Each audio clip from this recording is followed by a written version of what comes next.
Fala, estudante! Tudo bem contigo? Meu nome, você já sabe, é Mário Gouveia. Eu sou professor da sua disciplina Mediação Cultural e Unidades de Informação, a primeira do teu módulo Mediação e Uso da Informação, do meu, do seu, do nosso curso técnico em Biblioteconomia. E nós estamos na terceira e última unidade dessa disciplina, intitulada Elementos de Mediação Cultural. Olha a responsabilidade. Como é que estão os estudos? Já passou pelas primeiras unidades? Tudo certinho? Tudo tranquilo? Ficou com alguma dúvida? Não deixa de se comunicar com a gente nos fóruns, não é isso? Mas vamos lá, vamos para o objetivo da gente, que é trabalhar essa terceira unidade e o que é que a gente vai ver. Para você que gosta de mitologia, de história, de filosofia, hoje você vai ter um prato cheio, estudante. A gente vai trabalhar mitologias, acesso e partilha do conhecimento. Vamos trabalhar mais uma hora na filosofia com as responsabilidades do conhecer e vamos trazer aqui para vocês alguns elementos de mediação, de mediações. Vamos lá? Está preparado? Então vamos embora, vamos começar a conversar sobre o conhecimento. Tem uma frase muito comum, muito conhecida, que diz o seguinte, e está lá no teu e-book, certo? Aquele que prova do fruto do conhecimento é expulso de algum paraíso. Eita, que o professor já começou com tudo, já trouxe uma frase polêmica aí para a gente conversar. Então, o que é que a autora dessa frase ela quer dizer quando ela diz que quem prova do fruto do conhecimento, estudante, é expulso de algum paraíso? Vamos refletir um pouquinho? Vamos pensar um pouquinho? Existem outras ideias e outras frases que correm ao lado dessa ideia central, que é exatamente isso. Tudo aquilo que você ignora, que você desconhece, tudo aquilo que não foi revelado para você, não pode afetar você nem positivamente, nem negativamente. À medida que você conhece, que você entende um problema, talvez você comece a sofrer com ele. Então eu estou no paraíso, eu não tenho nenhum problema, não estou identificando nenhuma dificuldade, mas de repente, opa, surgiu aqui um problema. Como é que eu vou lidar? Como é que eu vou resolver? E aí? E se eu não resolver esse problema, o que é que vai acontecer? Está percebendo? Você está percebendo como quando você conhece, quando você identifica alguma situação, às vezes você sai do seu estado, muitas vezes de tranquilidade, e sai do paraíso? É mais ou menos por aí. Vamos ilustrar isso com mitologia? Vamos lá? Vamos sim. Vamos falar da agonia do Tântalo. Professor, quem é esse rapaz que eu nunca ouvi falar? Tântalo? Como assim? Tântalo? É, o Tântalo. A agonia do Tântalo. Reflete comigo, é uma história, e a mitologia muitas vezes ela se constrói como uma fábula, em que elementos que não são reais ou não são tangíveis, eles se misturam com elementos reais. Então nada mais é do que uma tentativa de educar, de moralizar determinado grupo de pessoas a partir de histórias e de tramas fantásticas. Então, nesse sentido, a mitologia, que conta a história do Tântalo, coloca ele como uma figura humana que, no entanto, compartilhava vantagens com as divindades gregas. Então, ele frequentava as festas no Olimpo, desfrutava de determinados alimentos que não eram permitidos a todos os humanos. E aí, o Tântalo, por ele conhecer os sabores, as maravilhas do que era uma festa no Olimpo, ele resolveu pegar um pouquinho dessa bebida, pegar um pouquinho desses alimentos que eram proibidos aos humanos e compartilhar com os outros humanos. E, naturalmente, que ele foi descoberto. Os deuses ficaram muito bravos com ele e deram um castigo exemplar ao Tântalo. Imagina a situação, o sujeito mergulhado num rio até o pescoço e preso, imobilizado. Ele não pode sair do rio. Ele sente sede e ele sente fome. Quando sente sede, ele tenta baixar a cabeça para beber aquela água do rio, a água desaparece. Quando sente fome, frutas pendem de árvores diretamente na sua boca, e quando ele tenta abocanhar, quando ele tenta fazer qualquer gesto para tocar naquelas frutas, naqueles alimentos, eles também desaparecem. E o Tântalo ele foi condenado eternamente a viver nessa agonia, nesse sacrifício, porque ele ousou compartilhar o conhecimento que era divino com os homens. Então ele ousou alcançar o estado de conhecimento dos deuses, né, e compartilhar com os humanos. Por isso ele foi responsabilizado e exemplarmente punido. Diversas mitologias, diversas histórias espalhadas pelo mundo contam mais ou menos esse tipo de ação, em que um elemento humano ele ousa conhecer, ousa compartilhar o conhecimento com a humanidade e acaba sendo expulso ou punido de algum tipo de paraíso. Não é? Aí vem a parte, a gente falou de mitologia, vamos falar um pouquinho de cinema, vamos falar um pouquinho de cultura pop, porque quando você alcança um estado de conhecimento, você se torna mais responsável por ele. Né? Já dizia o tio Ben, lá o tio do Peter Parker, né? Que todos os grandes poderes, eles vão demandar de você grandes responsabilidades, estudante. Então, quanto mais conhecimento você tem, mais responsabilidades você vai ter para com ele, para com esse conhecimento, para com outras pessoas. Certo? E aí vem a pergunta, né, para a gente fechar essas relações de mitologia, de história, de cultura pop, sobre a saída da caverna. Quem quer sair da caverna? Professor, a gente estava falando agora há pouco do Tântalo da mitologia, agora já botou caverna no meio. Que caverna é essa, professor, pelo amor de Deus? Eu estou falando da mitologia da caverna platônica. Né? O filósofo Platão, ele coloca uma ilustração de que os humanos, né, viviam numa caverna e tudo que existia para eles era luz e sombra. E a partir dessa relação entre luz e sombra, eles visualizavam figuras no fundo da caverna e aquelas figuras, aquele conhecimento restrito que eles tinham, os fazia felizes. E aí imagine que supostamente uma daquelas pessoas que viviam no fundo da caverna conseguiu se libertar, porque elas viviam acorrentadas, né, ali dentro daquela caverna. Então o sujeito conseguiu se libertar e sair da caverna. E quando ele sai da caverna, ele vê que a vida, que a realidade não é apenas luz e sombras. Tem outras tonalidades, tem outras explicações que para ele que vivia na caverna e para aqueles colegas dele que viviam na caverna não são palpáveis, não são tangíveis. Esse sujeito ele entra em contradição. Ele não sabe se quer vivenciar esse mundo real ou se ele quer voltar para a caverna. Ele decide voltar para a caverna para comunicar aquilo que ele aprendeu com o grupo e ele é rechaçado por esse grupo. As pessoas não desejam ver o que ele viu. As pessoas não desejam sair da realidade na qual elas vivenciaram e aprenderam todas as práticas e relações que elas têm hoje. Elas desejam, portanto, a caverna. Nem todo mundo deseja essa luz do conhecimento, porque a luz do conhecimento ela pode trazer problemas, ela pode trazer responsabilidades, e nem todos querem essa responsabilidade, nem todos querem esse problema. Estudante, isso é só uma pílulazinha dessa mitologia da caverna do Platão. Se você quiser mais detalhes, vai no teu e-book, que a gente explica direitinho e a gente tem links também que você pode ler melhor e entender melhor do que trata a mitologia da caverna platônica. Combinado? Vamos para frente? Vamos embora, tem mais coisa para eu conversar com vocês. A gente começa a entender que os grupos humanos, para que eles se consolidassem enquanto grupo humano, e você vê isso com detalhes no seu e-book, começaram a antagonizar relações entre cooperação e competição.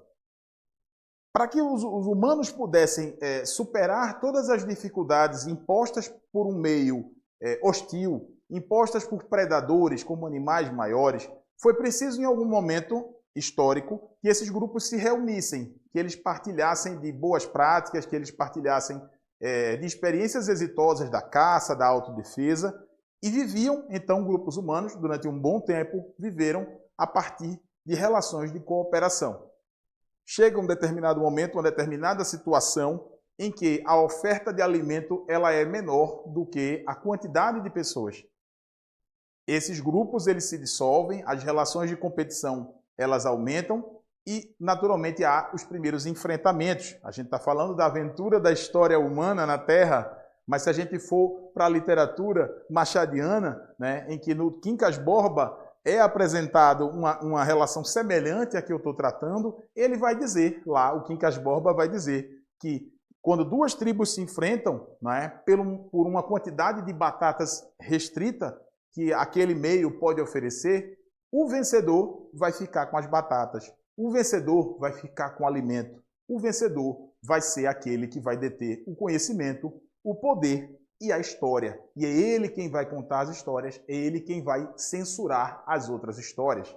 Então, é aí que se constrói uma sociedade dominante, que vai apagar tudo aquilo, todo o conjunto de memórias e de conhecimento que a sociedade dominada teve e vai suplantar com o seu entendimento, a sua leitura sobre o conhecimento. Vai impor, a partir do poder físico, a partir do poder militar, um conjunto de censuras, um conjunto de limitações e de restrições que vão fazer com que aquele grupo dominado, a longo prazo, acredite apenas que aquela versão apresentada, aquela cultura apresentada, aquela visão de mundo apresentada é a única e que deve ser defendida e que deve ser valorizada.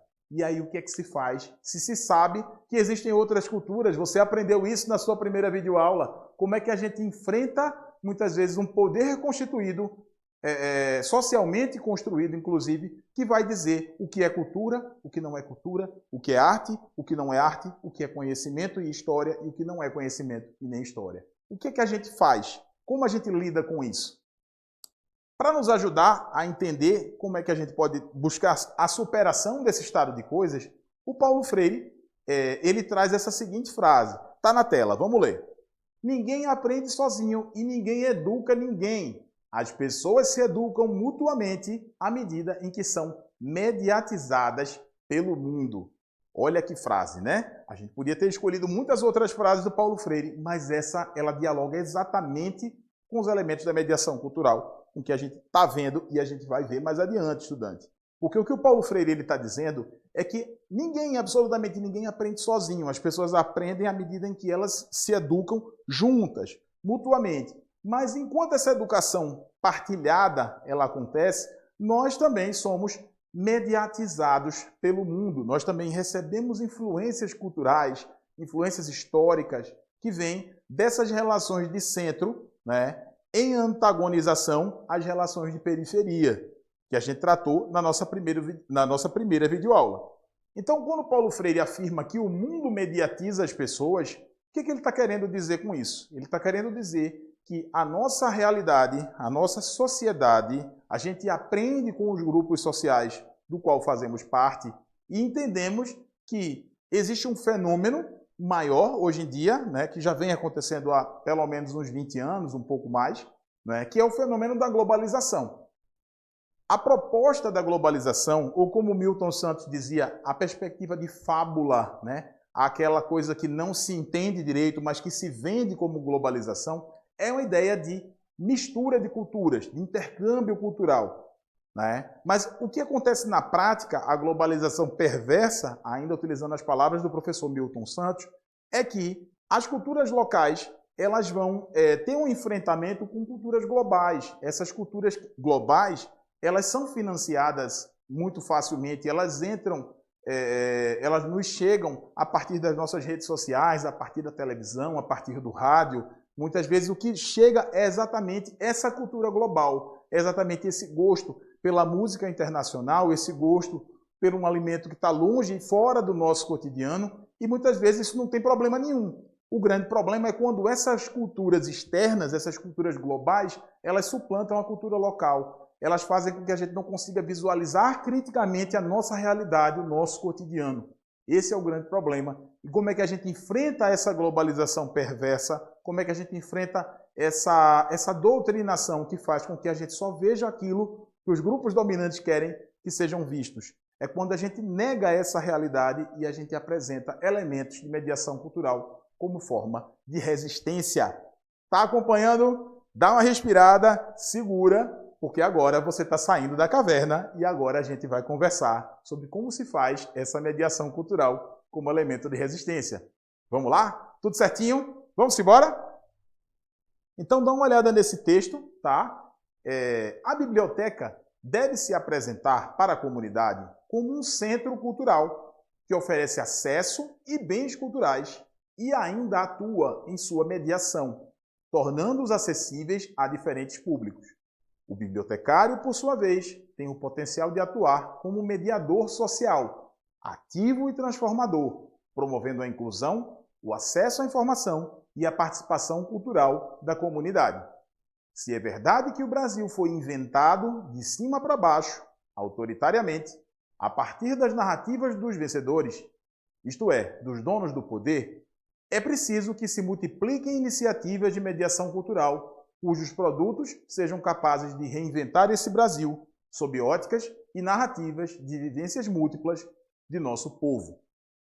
Essa passagem, estudante, ela está no teu e-book, certo? Ela foi retirada do seu e-book, para que a gente pudesse entender, né, essa biblioteca como um centro cultural, como um espaço em que se mediam bens culturais, um espaço em que o bibliotecário ele é um mediador social, né, em que ele participa, ele ajuda, ele traz o acesso à informação e a participação cultural. Certo? Então, o que acontece? É preciso que cada vez mais essas iniciativas elas sejam multiplicadas. É preciso que esse Brasil ele possa ser reinventado com o protagonismo da pessoa que busca a biblioteca ou da pessoa que talvez ela nem saiba, ela nem entenda a importância da biblioteca. E a biblioteca como esse espaço, como um espaço cultural que pode atuar em conjunto com a sociedade e com a educação. Tranquilo até aí? Vamos adiante? Como é que a gente percebe as atuações, então, do bibliotecário? Vamos para a próxima tela que eu vou mostrar para vocês, certo? Vamos lá, se liga aí na tela. O bibliotecário ele pode atuar na mediação de leitura, recomendando materiais adequados aos interesses individuais dos usuários, incentivando a exploração de novos temas e de novos gêneros. Ou seja, estudante, não é só você entregar o que o usuário está pedindo. Você pode entregar mais, você pode conversar com ele, fazer um diagnóstico daquilo que ele está buscando e muitas vezes apresentar a ele até outras versões e outras possibilidades nesse universo. Vamos para o segundo ponto? Vamos lá. Inclusão digital. O bibliotecário, o técnico em biblioteconomia, pode ajudar os membros da comunidade a desenvolver habilidades digitais essenciais. É aí que a gente fala da inclusão digital. Não adianta apenas estar com o smartphone e a internet na mão, né? É preciso que essa inclusão digital ela se faça a partir de relações de letramento digital, de entendimento do que está sendo apresentado e do que pode ser real e do que pode ser a famosa fake news. Vamos para o terceiro ponto. Terceiro já, né? Parcerias comunitárias. Estabelecer parcerias com outras organizações locais, como escolas, centros comunitários e instituições culturais. Não se faz nada sozinho, a gente precisa do outro, a gente precisa e se fortalece cada vez mais quando a gente se relaciona com o outro e mais quando instituições diferentes se juntam em prol de um bem comum. Coisas maravilhosas podem acontecer. Vamos falar de ativismo agora? O que é esse ativismo? É a promoção da alfabetização, é o acesso equitativo à informação, a liberdade de expressão e a diversidade cultural, e o técnico em biblioteconomia e o bibliotecário podem atuar nesse sentido, trabalhando essa perspectiva de ativismo, ok? E o quinto e último ponto, o incentivo à participação cívica, o incentivo à cidadania, já que a biblioteca pode servir como espaço para discussões cívicas e engajamento comunitário, por meio da organização de eventos relacionados a temas sociais e políticos locais, fornecendo informações imparciais o debate construtivo. Olha aí, estudante, como e quanto o bibliotecário pode atuar nessa perspectiva de mediação cultural. É importante destacar que você, técnico em biblioteconomia, uma vez formado, você, bibliotecário, você não precisa ser o protagonista dessas ações. O que você precisa é se sensibilizar e entender-se como agente capaz de reunir, de integrar possibilidades, de integrar pessoas, coletivos que possam fortalecer a biblioteca comunitária, que possam fortalecer a biblioteca a qual você atua. Tranquilo? Tudo certinho até aí? Para finalizar a nossa terceira unidade de mediação cultural, eu queria destacar para você, estudante, o projeto que foi pensado e foi executado com muito carinho, que a gente chamou das coisas que aprendi na vida. Um projeto em que 15 mediadores, 15 profissionais da educação atuaram enquanto mediadores de livros, de filmes e de músicas. A gente, fazendo uma entrevista estruturada, propusemos as perguntas relacionadas a livros, filmes e músicas que foram marcantes ou que são marcantes para esses profissionais e de uma maneira muito leve, muito descontraída, eles trouxeram para a gente essas devolutivas e nos inspiraram bastante. Então, quando a gente fala de mediação cultural, naturalmente é fundamental compreender que existe um conjunto de informações, sobretudo na perspectiva cultural, na perspectiva artística, que está aí e que muitas vezes não chega para nós. A melhor maneira de fazer isso, o entendimento que tivemos foi, ao invés de apenas uma pessoa, um professor, compartilhar com vocês elementos de mediação cultural, nós pedimos a ajuda de 15 outros profissionais, de 15 outros colegas com visões e recortes de mundo diferentes das nossas. E o resultado foi muito exitoso. E é por isso que eu defendo que você tenha audiência a esses podcasts, que busque essas informações. Todos os materiais complementares que nós dispomos trazem dicas interessantes, trazem referências interessantes. E tudo que foi mencionado nos podcasts vai estar à disposição para você, estudante, nos seus materiais complementares. Tudo isso pensado para você ter uma experiência cada vez maior e mais ampla dessa importante perspectiva de mediação cultural e como é importante esse trabalho do bibliotecário, do técnico em biblioteconomia nessa função.